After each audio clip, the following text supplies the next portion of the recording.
Hello everybody and welcome back for some weekly VR news. As always, I am Varjo XR-4 and this is your channel for everything VR related. Now, this is an absolutely fantastic week to be a VR gamer. I know I say stuff like that every once in a while, but this is not hyperbole. This is definitely true. I'm currently playing some of the best VR experiences I've ever had. Also, pretty much out of nowhere, Valve released an official Steamlink app for your Quest. A native application that not only lets you play all of your flat Quest games, but also Steam VR. That's absurd.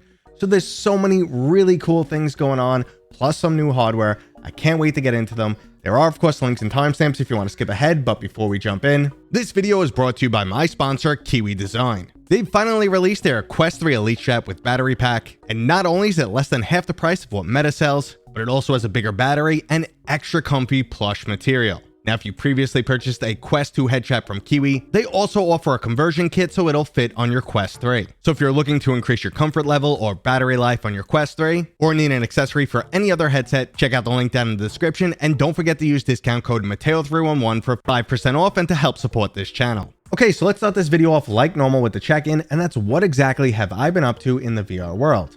Well, for starters, I have a little bit of bad news. I was nominated as Content Creator of the Year at the VR Awards, but unfortunately I didn't win. It went to Beardo Benjo, but honestly, I think he deserved it. If I had to bet money, I was thinking he was going to win. He's been killing it. He's doing amazing. So while I'm a little sad, it makes sense. He just did better than me. He deserved it more than me, and congrats to him. The one good thing that came out of this, though, is I watched the entire VR Awards, and I just found the whole situation encouraging. Alex killed it as a host.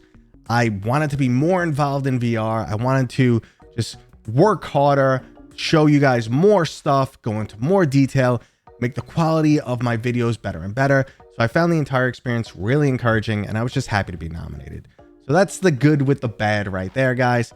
Now, what I'm currently working on is some awesome videos. Like, I am working my butt off on a video that I can't talk about yet, obviously, but this is probably one of the best VR experiences I've ever had.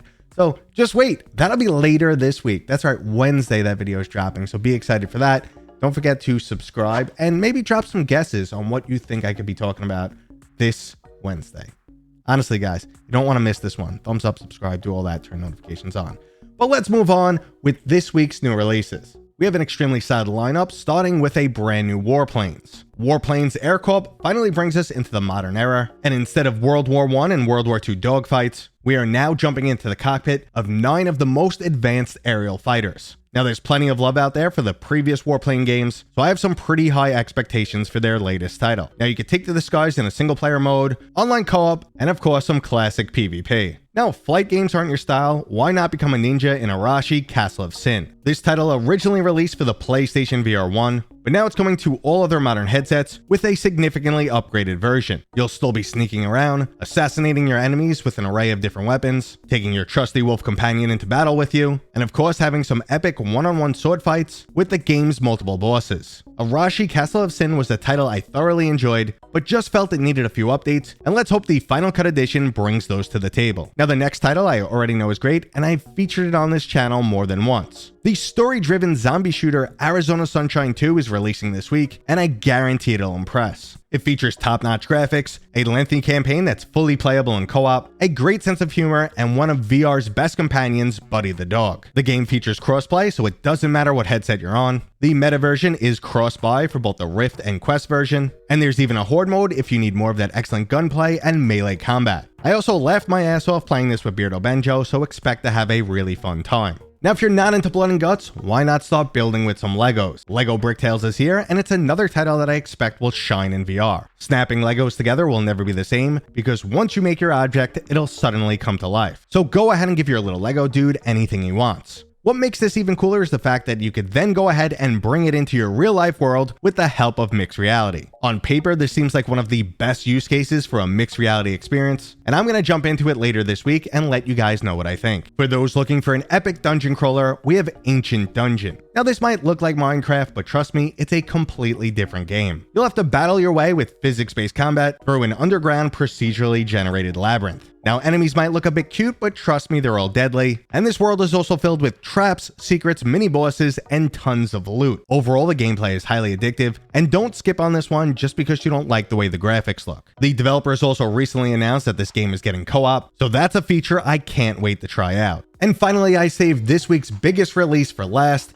and that's the Resident Evil 4 Remake VR mode. It seems like people just can't get enough of Resident Evil 4. The game's original release was almost 20 years ago, and we're still eating it up today. The original Quest VR port was extremely well received, as was the recent PlayStation Remake, which brought the graphics and gameplay from 2005 all the way up to 2023 standards. And soon we'll once again be able to experience this in VR. I've honestly never been so excited to replay a game for the umpteenth time. It's not just a graphical overhaul, as many components like melee combat were made with VR motion controls in mind. So if lately you felt like your PlayStation VR2 has been a paperweight, this week should definitely change that. And that right there was all of this week's new releases, but I do have a cool game announcement to go over from the developers that brought us Superhot. I'm not sure how you go from a Matrix-style shooter to a game of toy trains, but that's what they did. Toy Trains allows you to relax, go back to your childhood, and create your own railroads. It's a playful track-building title with a heartwarming story attached. Before you know it, a small little world will pop up around your train set, and you can just sit back and enjoy the experience. Years ago, I would have just stuck my nose up at titles like this, but after playing something like Little Cities VR, I understand how addictive and fun titles like this can be. Now, if all of this wasn't enough VR gaming for you,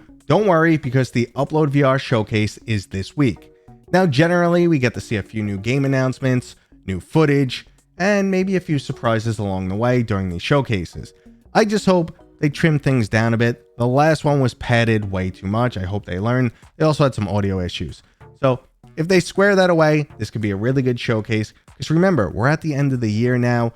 We're going to see a glimpse of 2024, which I expect to be a fantastic year for VR. At minimum, I'll do a recap of all the new game announcements. So if you don't want to sit through the whole show, I have you covered. Okay, so let's end this video with a surprise announcement and some cool new hardware. Now, I'm sure you've most likely heard by now, but there's an official Valve Steamlink application that works natively on your Quest. This not only allows you to stream all of your flat screen games from your PC to your Quest, but also allows you to play Steam VR. Now, two alternatives already exist for this. The first is Meta's official app, AirLink, and of course there's also Virtual Desktop. Unlike the AirLink and Steamlink, Virtual Desktop is a paid application, but it does include a lot more features and customization options that you just can't get anywhere else. Honestly, all three of these applications are extremely hardware dependent, so it's really good to have options as one may work better than the other. Now, I personally use the Steamlink application all the time in my house and it works fantastic, but I'm yet to test it out for VR. Now, if you want me to do a comparison of all three applications, let me know down in the comments and I'll consider putting one together. Now, in hardware news, Vive has a brand new tracker that does not require Steam base stations. Similar to the Quest Pro controllers, the Vive Ultimate trackers are self-tracking. They've built-in cameras and additional hardware that'll allow for 6 DoF full-body tracking. 5 trackers will work off of one single dongle, and the product already works with Vive's standalone headset and applications like VR Chat. Now, I'm not sure if Vive will ever allow it, but I would love to see these become compatible with the Quest headset. And speaking of things I'd love to see, the Varjo XR-4 headset was just announced, and it supposedly has human eye quality mixed reality. Similar to something like Pimax, Varjo likes to push the limits, and they usually do it much better. The only problem is these aren't really consumer headsets. The $4,000 to $10,000 price tag is absolutely insane, but so is this headset's mouth-watering specs. Now, they are also making a Steam VR base station compatible variant, so maybe they'll also produce something that's a bit more prosumer friendly. And that right there was this week's new VR news. It's been absolutely crazy lately, guys. I am so happy to be along for this ride. I'm super excited to show off some of the games that are releasing. Trust me, guys, it's going to be an exciting month. And I hope you guys enjoyed this video. If you did, you know what to do. Thumbs up, comment, subscribe if it's your first time here. Well, consider it at least, get to know me a little bit more first. And of course, I'll see you guys on next time.